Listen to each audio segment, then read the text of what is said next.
मैं यहाँ पर आपको ये बताने आया हूँ कि प्लांट फिजियोलॉजी के topic plant growth and development में हमको किस तरह से पढ़ना है, उसमें क्या रणनीति लगानी।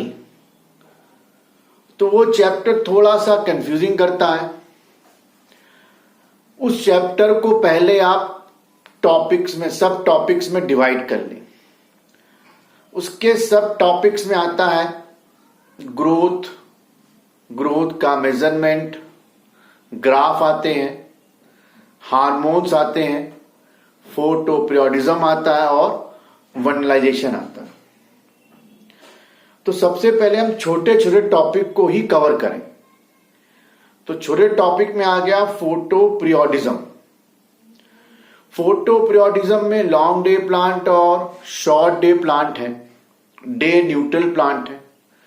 इनके एग्जाम्पल पूछे जाते हैं। एग्जाम्पल एनसीईआरटी में बहुत कम दिए हुए हैं और ये कंफ्यूजन करते हैं कि लॉन्ग डे का एग्जाम्पल कौन है, शॉर्ट डे का एग्जाम्पल कौन है। तो आप केवल लॉन्ग डे के एग्जाम्पल याद कर लें। लॉन्ग डे के एग्जाम्पल कम भी है और याद कर लेंगे तो उससे क्या होगा, जब भी कोई सवाल पूछेगा, अगर वो शॉर्ट डे का भी पूछ रहा है तो उसमें 3 लॉन्ग डे तो दे गई, तो आपको लॉन्ग डे तो याद है, तो बचा हुआ क्या हो जाएगा, शॉर्ट डे, है ना। तो इस तरह केवल आप लॉन्ग डे के एग्जाम्पल याद रखेंगे, उससे 2 फायदे होंगे कि कंफ्यूजन नहीं होगा और आपको याद भी कम करना पड़ेगा। उसके बाद हम आते हैं वनलाइजेशन पर। तो वनलाइजेशन किन प्लांट्स में लगता है, उनके एग्जाम्पल इंपॉर्टेंट है ना। और वनलाइजेशन में किस तरह की टेक्निक यूज होती है, ये इंपॉर्टेंट है, इसको आप जरूर पढ़ लीजिएगा।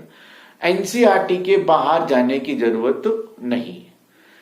फोटोपीरियोडिज्म और वनलाइजेशन में आपको इतना ही पढ़ना है। उसके बाद हम आते हैं ग्रोथ पर। तो ग्रोथ में जो ग्राफ दिए हुए हैं वो ग्राफ इंपॉर्टेंट है और ग्रोथ किस तरह से मेजर करी जाती है, वो दोनों ग्राफ और उसके मेजरमेंट के तरीके आप जरूर पढ़ लीजिए।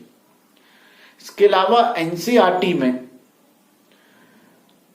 एब्सोल्यूट ग्रोथ और रिलेटिव ग्रोथ दिया है, तो उसका कंपेयर चार्ट जरूर बनाएं। उसमें से एक को ढंग से याद कर लें तो दूसरा अपने आप क्लियर हो जाएगा। एक को अच्छे से क्लियर करेंगे तो दूसरा वो तो नहीं होगा ना, तो अपने आप क्लियर हो जाएगा। हेट्रोफिली के एग्जाम्पल जरूर याद कर लें। शॉर्ट एग्जाम्पल हेट्रोफिली के दिए 4 या 5, डायग्राम सहित देखें, डायग्राम ब्लैक एंड व्हाइट देखें, एग्जाम में डायग्राम ब्लैक एंड व्हाइट आएंगे। डी डिफरेंशिएट, रीडिफरेंशिएट और डी डिफरेंशिएट दिया हुआ है, जो डी डिफरेंशिएट, रीडिफरेंशिएट और डिफरेंशिएट जो दिया हुआ है उसको कंपेयर करके पढ़ें, कौन किससे कनेक्टेड है। कनेक्ट करके पढ़ेंगे तो कंफ्यूजन नहीं आएगा, आपस में तीनों को कनेक्ट करें। फिर आता हार्मोन। बच्चों की सबसे बड़ी समस्या हार्मोन वाला पोर्शन रहता है, बड़ा कंफ्यूजन रहता है। कुछ परेशानी वाली बात नहीं है। सारे हार्मोन को कंपेयर चार्ट बनाए, उसमें मैक्सिमम फंक्शन कॉमन है तो कॉमन वाले आप छोड़ दीजिए। ये हार्मोन इस हार्मोन से कैसे डिफर है वो याद रखिए बस।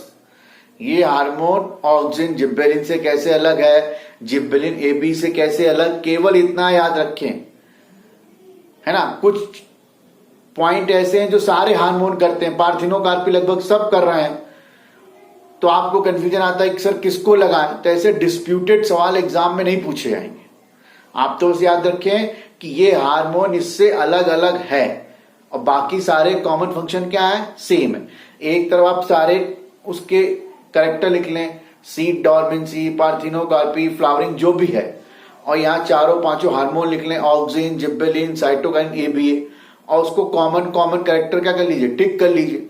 तो उससे आपको दिख जाएगा कौन सा कॉमन है, कौन सा अनकॉमन है।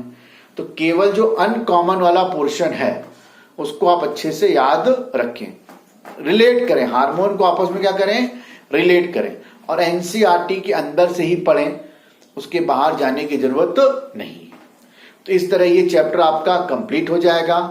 Best of luck, thank you so much.